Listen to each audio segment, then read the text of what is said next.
Well, Vicki, James Knott first got on the FBI's radar when they were investigating a Pennsylvania man who was found to be in possession of human organs and was connected with other people who were selling remains. That led them to execute a search warrant on Knott's Mount Washington home yesterday. And what they found was disturbing. We do want to warn you, some of the details you're about to hear are graphic. On Tuesday morning, this normally quiet neighborhood was awakened by federal agents serving a search warrant on this home. Inside was James Knott, a man suspected to be involved in a network of people selling human remains online. Caroline Branham was at home asleep across the street, but her son's girlfriend was awake. She got up at 3 or 4 o'clock in the morning and saw the blue lights and everything, and she still didn't know for sure what was going on. According to court documents, when agents asked Knott if anyone else was inside his residence, he responded, "Only my dead friends." Once inside, the meaning behind those chilling words became clear to agents.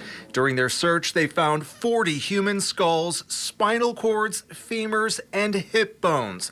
Some of the skulls were used as decoration, one wearing a headscarf, another sitting on the bed where Knott slept. It's a shock.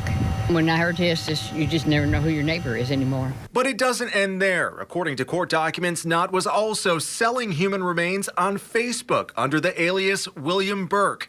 The FBI says Knott has been linked to a network of people in several states who are believed to be trafficking human remains. Some of the remains are believed to have been stolen from a mortuary in Little Rock, Arkansas, while others were allegedly taken by a morgue manager at the Harvard Medical School.